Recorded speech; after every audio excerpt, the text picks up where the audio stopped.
నమస్కారం. యువకెరటాలు ప్రత్యేక చర్చ కార్యక్రమానికి స్వాగతం. ఈరోజు మనతో భూక్యా తరుణ్ ఉన్నారు. తను IIT Madras computer science 4th year విద్యార్థి. ఈ సంవత్సరం జరిగినటువంటి క్యాంపస్ ఇంటర్వ్యూస్లో కొద్ది రోజుల క్రితం తను యుఎస్ బేస్డ్ కంపెనీ అయినటువంటి డేటాబ్రిక్స్కి సాఫ్ట్వేర్ ఇంజనీర్గా సెలెక్ట్ అయ్యాడు. $1,40,000 పర్ యానం సిటీసీ కింద సెలెక్ట్ అయ్యాడు. నిజంగా ఒక పూర్తి గ్రామీణ ప్రాంతం నుంచి ఖమ్మం జిల్లా ఖమ్మంలో చదువుకున్నటువంటి ఒక సాధారణటువంటి హై స్కూల్లో చదువుకున్నాడు. అలాగే ఇంటర్మీడియట్ ఖమ్మంలోనే చదువుకున్నాడు. కృష్ణవేణి కోఆపరేటివ్ జూనియర్ కాలేజీలో చదువుకున్నాడు. తను ఐఐటికి వెళ్ళిన తర్వాత మెట్టు ఒక ఖచ్చితమైనటువంటి ప్రణాళికతో 4 ఏళ్ళు కష్టపడి అద్భుతమైన ఫలితాన్ని సాధించాడు. ఇవాళ అటువంటి తరుణ్తో మనం మాట్లాడదాం. First of all congratulations Tarun, అద్భుతమైనటువంటి పర్ఫార్మెన్స్ ఇచ్చారు. నిజంగా మీ ప్రొఫైల్ అంతా చూస్తుంటే గ్రామీణ ఏదో హైదరాబాదు పెద్ద పెద్ద నగరాల్లోనే కాదు, గ్రామీణ ప్రాంతాల్లో కూడా చదువుకున్న పిల్లలు కరెక్ట్ ఓరియంటేషన్తో ఏ రకంగా వర్క్ చేయాలో ఆ రకంగా ప్లాన్ చేసుకుంటానికి అవకాశాలు ఉన్నాయని అయితే అర్థమవుతుంది. చెప్పండి, ప్రధానంగా మీకు ఐఐటికి రావాలని అసలు ఇన్స్పిరేషన్ ఎక్కడి నుంచి వచ్చింది? బేసిక్గా ఖమ్మంలో మీకు అలాంటి విద్య అందుతున్నదా? అంటే ఇది హైలీ కాంపిటేటివ్ ఎగ్జామ్, దాదాపు ఈ సంవత్సరం అయితే 12 లక్షల మంది పైగా రాస్తున్న పరీక్ష. దీనికి ముందు అక్కడి నుంచి వద్దాం. మనం ఎలా ప్రిపేర్ అయ్యారు? మీకు ఇన్స్పిరేషన్ ఎవరు? యాక్చువల్లీ మా స్కూల్లో ఐఐటి ప్రోగ్రామ్ అనేది పెట్టారు. ఓకే. అంటే మాకు ఐఐటి అంటే కరెక్ట్ తెలీదు. ఏంటా అని మా అన్నయ్య వాళ్ళు జాయిన్ అయ్యారు ఫస్ట్ ఈ ప్రోగ్రామ్ లో. ఓకే. తర్వాత అర్థమైంది ఇలా ఇన్స్టిట్యూట్స్ ఉంటాయి, అక్కడ టాప్ లెవెల్ ఎడ్యుకేషన్ ఇస్తున్నారు. ఇలా రీచ్ అవ్వాలంటే ఒక ఎగ్జామ్ ని క్రాక్, జేఈ మెయిన్స్, అడ్వాన్స్ ఇలాంటి క్రాక్ చేయాలని ఇలాంటి విషయాలు మా స్కూల్ కాలేజ్ ద్వారా తెలిసింది. స్కూల్ ద్వారా తెలిసింది. స్కూల్లో ఫౌండేషన్ వేశారు. తర్వాత దానికి సంబంధించి ఒక మంచి కాలేజ్, కృష్ణవేణి కాలేజ్ లో జాయిన్ అయ్యాం. ఓకే. మా అన్నయ్య వాళ్ళే నాకు ఇన్స్పిరేషన్. వాళ్ళు వేసిన బాటలు నాకు ఏ డౌట్స్ ఉన్నా ఏం తీసినా వాళ్ళు సాల్వ్ చేశారు. అన్నయ్యలు ఇద్దరు కూడా ఐఐటి ఖరగ్పూర్ కంప్యూటర్ సైన్స్ విద్యార్థులు. సో మీరు IIT Chennai computer science. So నాన్నగారు government employee, irrigation department engineer, అమ్మ హౌస్ వైఫ్. అంటే పేరెంట్స్ ఎలా, వాళ్ళ ఎంకరేజ్మెంట్ మీకు ఎలా ఉండేది? అంటే అందరూ ఒకే లైన్లో వెళ్తున్నారు, సో ఒక మంచి బాట పడింది అనుకున్నారు, లేదా ఎలా తీసుకున్నారు? అంటే పేరెంట్స్ ఎప్పుడు ఇబ్బంది పెట్టలే, ఇలా చదువు అంటే సరిగ్గా చదవాలి, ఇది ఏమి అంటే ఎప్పుడు ఒత్తిడి ఏం పెట్టలే, నీకు నచ్చింది చేయనా అంటూ ఉంటారు. స్పోర్ట్స్ ఏమన్నా ఆడేవాళ్ళ? రోజుకి ఎన్ని గంటలు దీని గురించి మీరు వర్క్ చేసేవాళ్ళు? ఈ ఐఐటి అంటే అపార్ట్ ఫ్రమ్ రెగ్యులర్ అకాడమిక్స్, మామూలుగా 10th బోర్డ్ ఎగ్జామ్స్ ఉంటాయి, ఇంటర్మీడియట్ బోర్డ్ ఎగ్జామ్స్ ఉంటాయి, వాటికి ప్రిపరేషన్ ఉంటుంది. మీరు ఐఐటి అడ్వాన్స్లో కూడా 973 ర్యాంక్ సాధించారు. అది ఒకటే కదా, మీ పాలిటెక్నిక్లో ఆల్ ఇండియా ఫస్ట్ ర్యాంక్ వచ్చారు, స్టేట్ ఫస్ట్ ర్యాంక్ వచ్చారు, టీఎస్ఎంసెట్లో 47వ ర్యాంక్ వచ్చారు. అలాగే ఎన్టీఎస్సి స్కాలర్షిప్ వచ్చింది మీకు, కేవీపీవై వచ్చింది. అంటే కేవలం ఒక మ్యాథ్స్ చేసుకుంటే, ఇది ఎన్టీఎస్సి లాంటి ఎగ్జామ్లో కేవీపీవైలు అంటే దాదాపు అన్ని సబ్జెక్ట్స్లో కూడా ఒక పరిపూర్ణమైనటువంటి అవగాహన ఉంటే తప్పితే సాధ్యం కాదు. ఎక్కడ ఈ ఫౌండేషన్ స్కూల్ నుంచి మీకు స్పష్టంగా అలా టీచర్స్ గైడ్ చేసేవాళ్ళ? ఈ ఎన్టీఎస్సి కానీ కేవీపీవై ఇవి ఎలా చేశారు? ఎన్టీఎస్సి పాలిసెట్ వరకు ఏమో స్కూల్లో 10th క్లాస్ చాలా బాగా చెప్పడం వల్ల క్రాక్ చేయగలిగాను. Coming to EAMCET, JEE mains and JEE advance, college లో ఐఐటి కోర్స్ తీసుకున్నాను. అంటే డైలీ 12 hours వర్క్ ఐఐటి మీద వర్క్ చేసేటోడిని. అండ్ ఆల్సో ఇంటర్మీడియట్ ఈ స్టేట్ బోర్డ్ చదవడానికి జస్ట్ ఒక 1 month పెట్టాము అంతే. మిగతా టైం మొత్తం ఈ ఐఐటి ప్రిపరేషన్ చేసాం. దానివల్ల చాలా యూజ్ అయింది. రైట్. ఆ తర్వాత సరే, మీరు ఐఐటి అన్నయ్య వాళ్ళు ఉన్నారు కాబట్టి ఐఐటి చెన్నై చూజ్ చేసుకున్నారు, కంప్యూటర్ సైన్స్ బ్రాంచ్ తీసుకున్నారు, అంతవరకు బాగానే ఉంది. మీరు చేరిన దగ్గర నుంచి కరోనా, నాకు గుర్తుండి 2020 బ్యాచ్. మీరు బహుశా ఒక సంవత్సరం పైగానే మీరు కాలేజ్ స్టార్ట్ కాకుండానే లాక్డౌన్లో ఉండుంటారు బహుశా, ఐ థింక్. సో దాదాపు ఒక 1 year దాకా మీకు ఎంత మిస్ అయ్యారు కాలేజీ. తర్వాత చాలామంది ఐఐటీస్లో జాయిన్ అవుతారు, కానీ ఈ ఓరియంటేషన్ మొట్టమొదటి నుంచి సిఎస్సిలో కూడా దాదాపు 120 seats ఉన్నట్టుంది మీకు ఐఐటి చెన్నైలో.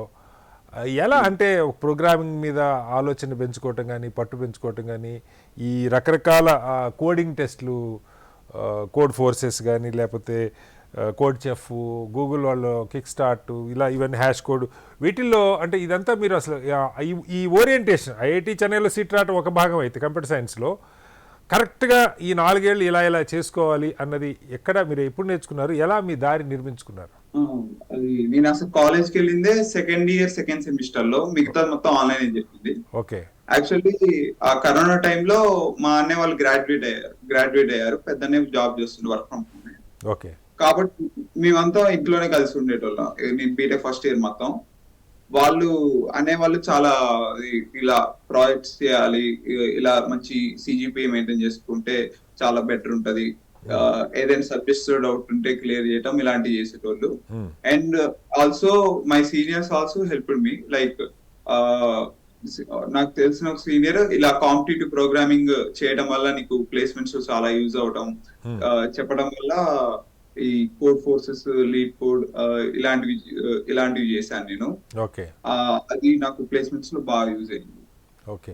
అలాగే అంటే మీకు ఇప్పుడు ఫస్ట్ 1.5 year మీరు ఇంటి దగ్గర నుంచి చదువుకున్నారు, బహుశా క్లాస్మేట్స్ వాళ్ళంతా ఏమన్నా వాట్సాప్ గ్రూపులు అవి ఫామ్ అయి ఉంటారు, కానీ అక్కడ ప్రొఫెసర్స్ గైడెన్స్ కానీ లేకపోతే ఇవి ఈవెన్ ప్రాక్టికల్స్ కానీ ప్రోగ్రామింగ్ మీరు సొంతగా నేర్చుకోవటం ఒక పార్ట్ అయితే, అక్కడ ఉండే కరికులము దానికి తగ్గట్టుగా ల్యాబ్స్ ఇవన్నీ కూడా మిస్ అయ్యి ఉంటారు, వాటిని ఎలా కవర్ చేసుకోగలిగారు? యాక్చువల్లీ ల్యాబ్స్ పార్ట్ వర్క్ అయితే మాకు సెకండ్ ఇయర్ అక్కడికి వెళ్ళిన తర్వాతే ల్యాబ్స్ పార్ట్ చాలా వరకు కంప్లీట్ చేశాం. ఇంకా కోడింగ్ పార్ట్ అయితే ఇక్కడ ఐఐటిఎం ప్రొఫెసర్స్ ఆన్లైన్ అయినా సరే, అంటే వాట్సాప్ గ్రూప్స్ పెట్టడం, డౌట్ క్లియరింగ్, గూగుల్ మీట్స్ పెట్టి డౌట్స్ క్లియర్ చేయడం, ఇలా చాలా హెల్ప్ చేశారు ప్రొఫెసర్స్. దానివల్ల కోడింగ్ అనేది స్ట్రాంగ్ బేస్ నాకు బేస్ ఫౌండేషన్ వేశారు ఐఐటిఎం ప్రొఫెసర్స్. తర్వాత ఇంకా సీనియర్స్ ఇలా కాంపిటేటివ్ ప్రోగ్రామింగ్ చేయాలి ఇలాంటివి చెప్పడం వల్ల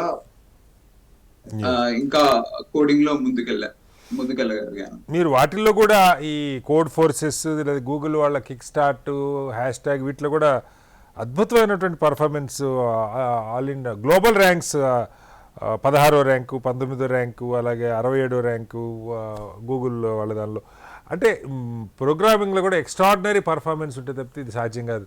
అంటే ఏంటి బేసిక్గా ఒక ప్రోగ్రామింగ్ లాంగ్వేజ్ మీద పట్టొక్కటి సరిపోతుందా, లేదంటే mathematics, logic, data structures, analysis ఇవన్నీ కూడా సమగ్రమైన అవగాహన ఉంటే తప్పితే ఎలా అంటే అసలు బేసిక్గా ఫండమెంటల్గా ఈ ప్రోగ్రామింగ్లో పట్టు సాధించాలంటే ఏం కావాలి? కాంపిటేటివ్ ప్రోగ్రామింగ్ లో పట్టు సాధించాలంటే ఫస్ట్ ఒక లాంగ్వేజ్ అనేది ఫిక్స్ చేసుకోవాలి. అంటే C++, జావా, పైథాన్ మూడిట్లో ఒక లాంగ్వేజ్ ని పర్టికులర్ ఫిక్స్ చేసి లాంగ్వేజ్ ఫండమెంటల్స్ ని కరెక్ట్ గా తెలుసుకోవాలి. కరెక్ట్ గా తెలుసుకొని కోడ్ చేసే క్యాపబిలిటీని సంపాదించిన తర్వాత ప్రాబ్లమ్ సాల్వింగ్ కి బేసిక్ గా మ్యాథ్స్, బేసిక్ గ్రాఫ్ థియరీ, ఇంకా డేటా స్ట్రక్చర్స్ అండ్ అల్గోరిథమ్స్ ఇలాంటి కోర్సెస్ కూడా నాకు హెల్ప్ అయినాయి. ఇలాంటివి చేయడం వల్ల కాంపిటేటివ్ ప్రోగ్రామింగ్ లో బాగా చేయగలం, అంటే లాజిక్ బిల్డ్ చేస్తూ ప్రాబ్లమ్ సాల్వింగ్ చేయగలం.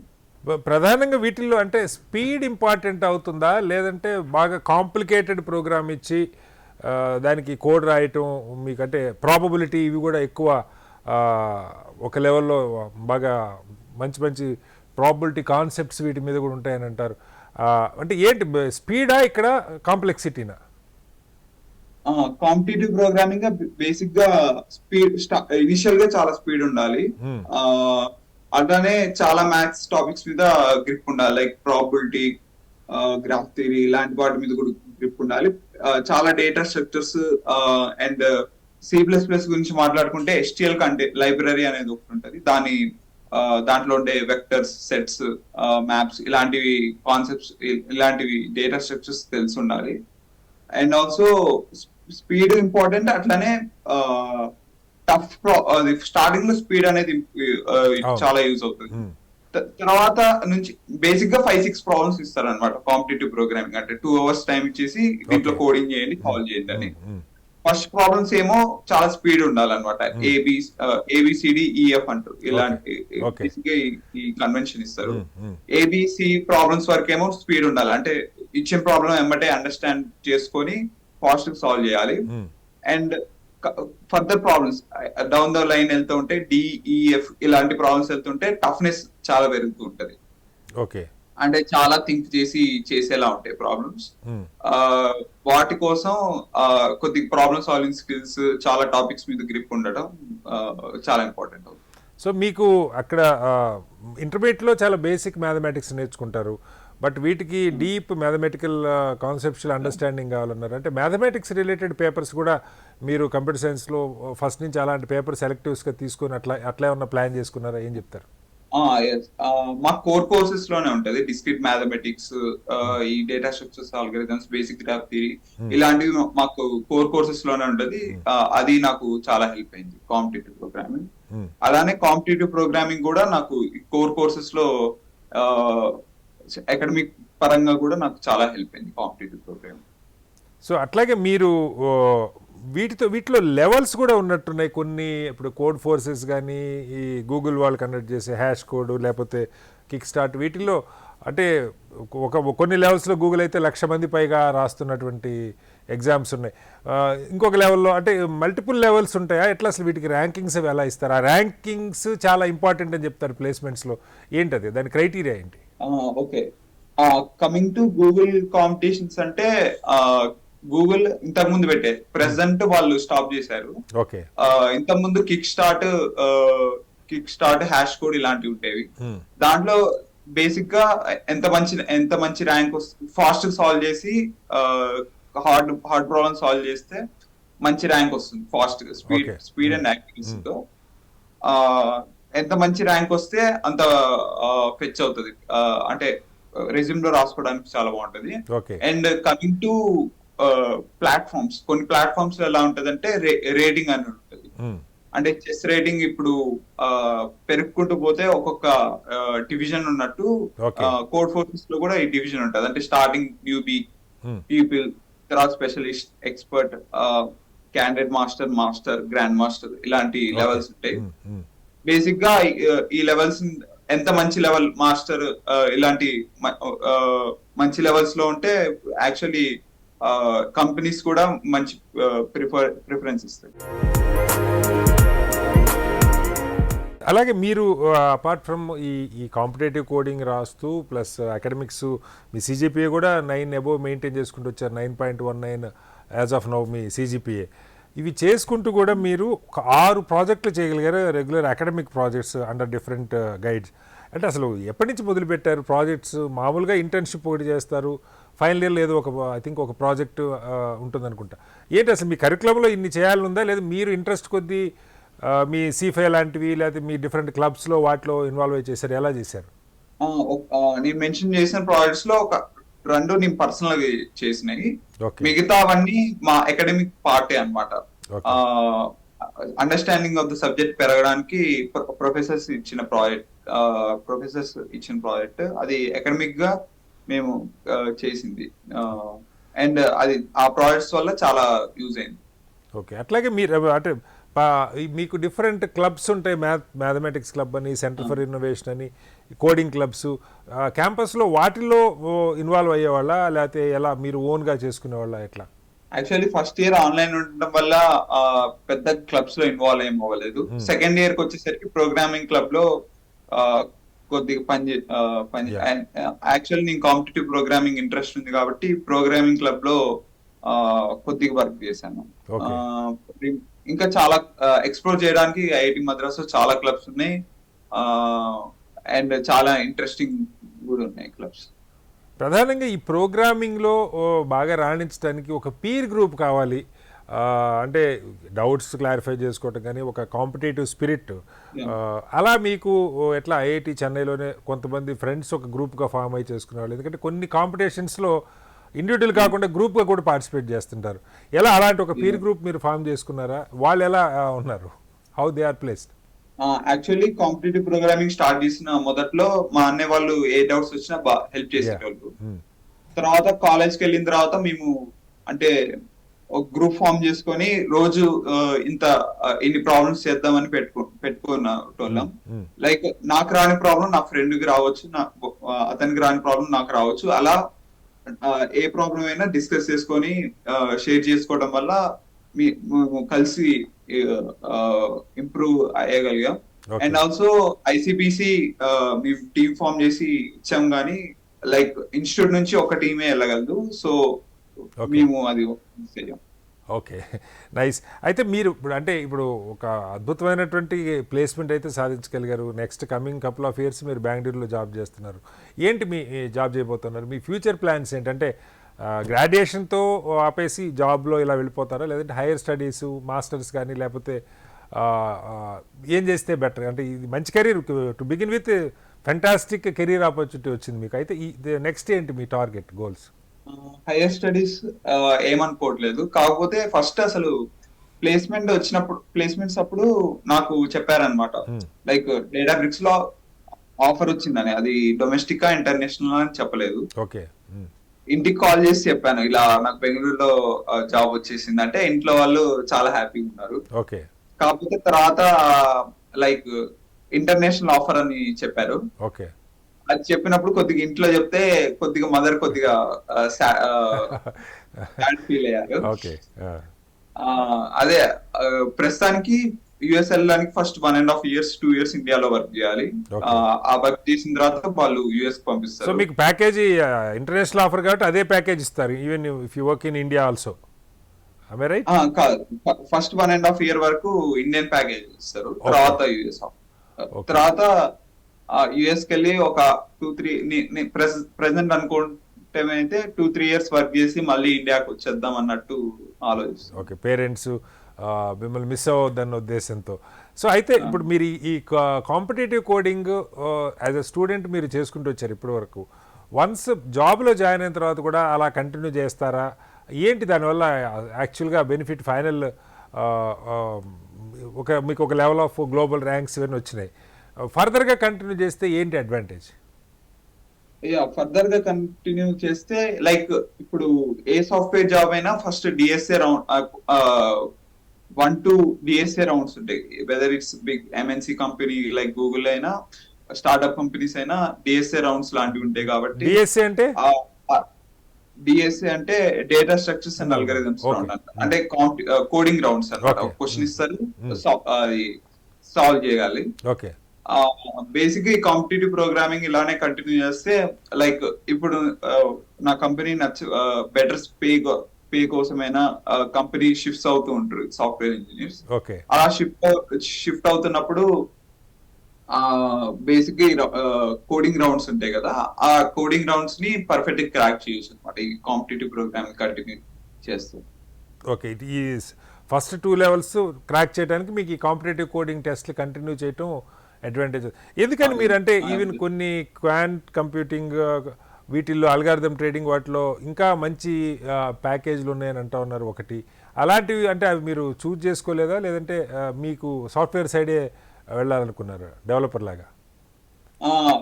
ఆ రోల్స్ కోసం యాక్చువల్లీ క్వాంట్ రోల్స్ కోసం ట్రై చేశాను, కానీ క్రాక్ చేయలేకపోయాను. Like it's tougher also. And also coming to quant roles work life balance అంత ఉంటది, అంటే చాలా ఎక్కువ వర్క్ చేయాల్సి వస్తుంది వాళ్ళు ఇచ్చే ప్యాకేజెస్ రిలేటెడ్ గా. ఓకే. అట్లాగే మీకు అంటే ఈ ఫైనాన్షియల్ అనలిస్ట్ రోల్స్ ఇవి కూడా కొంచెం ఇనిషియల్గా ప్యాకేజీలు తక్కువ ఉన్నా కూడా కొంతమంది అవి ప్రిఫర్ చేస్తూ ఉన్నారు. Like consultancies, international credit rating కంపెనీలు కానివి, అవి ఎలా ఉన్నాయి? వాటిని అంటే ఏవి ఎక్కువ ప్రయారిటీ ఇస్తున్నారు స్టూడెంట్స్? యాక్చువల్లీ జాబ్స్ విషయానికి వస్తే చాలా ప్రొఫైల్స్ ఉన్నాయి. ఒకటి కన్సల్టింగ్, ఇంకో side software side, core side, and also ఈ quant high package algorithmic trading ఇచ్చేవి. కన్సల్టింగ్ వైపు వస్తే లైక్ చాలా పిఓఆర్స్ చేయాల్సి వస్తుంది. పిఓఆర్స్ అంటే పొజిషన్స్ ఆఫ్ రెస్పాన్సిబిలిటీస్, అంటే చాలా క్లబ్స్ లో ఒక హెడ్ గాను కోఆర్డినేటర్ గాను పనిచేస్తే your communication skills are very good అనేది వాళ్ళకి ఒక ఇంప్రెషన్ కలుగుతుంది. అండ్ ఆల్సో కన్సల్టింగ్ లో బేసిక్ గా ఈ కమ్యూనికేషన్ స్కిల్స్ మోర్ ఇంపార్టెంట్ కాబట్టి like if you are into consulting then do as many PORs as you can. And also ఈ communication skills బాగుంటే వాళ్ళు సెలెక్ట్ చేసుకుంటారు. కన్సల్ట్ ఇనిషియల్ గా లో ప్యాక్ కమింగ్ సాఫ్ట్వేర్ తో కొద్దిగా తక్కువ ఉండొచ్చు, but it's a good career choice. Okay. So ఫైనల్గా మీ జూనియర్స్కి వీళ్ళకి ఇప్పుడు ఫ్రెషర్స్ ఇప్పుడు ఇవాళ మెయిన్స్ అవుతున్న ఎగ్జామ్స్ కొత్త బ్యాచ్ రాబోతున్నారు, ఆల్రెడీ క్యాంపస్లో మీ జూనియర్స్ ఒక 3 బ్యాచ్లు స్టూడెంట్స్ ఉంటారు. ఏం చెప్తారు ఫ్రెషర్స్ కానీ బిగినర్స్ ఫస్ట్ ఇయర్ సెకండ్ ఇయర్లో ఉన్న పిల్లలకి ఏ రకంగా వాళ్ళు ప్లాన్ చేసుకోవాలంటారు? Yeah okay. యాక్చువల్లీ నేను కొంతమందిని చూశాను, అంటే వాళ్ళకి చాలా పొటెన్షియల్ ఉంటది, చాలా కష్టపడి ఐఐటికి వచ్చారు, కానీ ఎంజాయ్ చేద్దాం అనే మూడ్ లో కొద్దిగా వాళ్ళ సీజీ అకాడమిక్స్ కి కొద్దిగా ఇంపార్టెన్స్ ఇవ్వకుండా కొద్దిగా సిజిపిఎస్ కొద్దిగా డౌన్ ఉంటది, దానివల్ల కొద్దిగా ప్లేస్మెంట్స్ కూడా ఎఫెక్ట్ అవుతుంది. ఓకే, లైక్ ఎంజాయ్ చేయండి, బట్ అకాడమిక్స్ కి కొద్దిగా ఇంపార్టెన్స్ ఇవ్వండి. అలాగే అవుట్ సైడ్ యాక్టివిటీస్ లైక్ ఇలా కాంపిటేటివ్ ప్రోగ్రామింగ్ కానీ సాఫ్ట్వేర్ డెవలపింగ్ డెవాప్స్ వైబ్స్ కానివ్వండి, ఇంట్రెస్ట్ చూపించి like out of the academics ఇలా ప్రాజెక్ట్స్ బిల్డ్ చేయటం, లేకపోతే కాంపిటేటివ్ ప్రోగ్రామింగ్ చేయటం, ఇలాంటివి కూడా చేస్తే చాలా యూజ్ అవుతుంది. ఇప్పుడు మీకు బయట కాలేజీలు నార్మల్ ప్రైవేట్ ఇంజనీరింగ్ కాలేజీల్లో ప్లేస్మెంట్ సెల్ అని ఒకటి ఉంటుంది, ప్లేస్మెంట్ కోఆర్డినేటర్ ఉంటారు, పిల్లలకి రెగ్యులర్గా వాళ్ళు కంపెనీస్తో టైపే కాకుండా ఈ ఓరియంటేషన్ మోటివేషన్ వాళ్ళే ఇస్తారు. ఐఐటీస్లో ఇప్పుడు ఈ గైడెన్స్ అంతా మీకు ప్రధానంగా ఇన్స్టిట్యూట్ నుంచి వచ్చిందా, లేకపోతే మీ సీనియర్స్ మీ ఫ్రెండ్స్ ఇలా షేర్ చేసుకోవటం ద్వారా ఈ కాంపిటేటివ్ కోడింగ్ టెస్ట్ రాయాలని కానీ, లేదు ఈ రోల్స్ ఇలా ఉంటాయని కానీ, ఆ సమాచారం ఎక్కడి నుంచి గ్యాదర్ చేసుకుంటారు? లైక్ నా విషయంలో అయితే నాకు మా సీనియర్స్ చెప్పారు, అండ్ ఆల్సో అది చెప్పిన తర్వాత మా ఫ్రెండ్స్ కలిసి ఈ కాంపిటేటివ్ ప్రోగ్రామింగ్ చేయడం వల్ల చాలా హెల్ప్ అయింది. Okay, congratulations once again Tarun, అద్భుతమైనటువంటి పర్ఫార్మెన్స్ ఇస్తున్నారు మీరు కెరీర్లో, అలాగే అకాడమిక్గా కూడా మీరు ఇంట్రెస్ట్ని బట్టి ఇంకా ఫర్దర్గా ఎక్సెల్ కావాలని అద్భుతాలు సృష్టించాలని ఆశిస్తాం. ఇది వాటి యువకెరటాలు. రేపు మరోతో మళ్ళీ కలుద్దాం. అందరికీ నమస్కారం, సెలవు.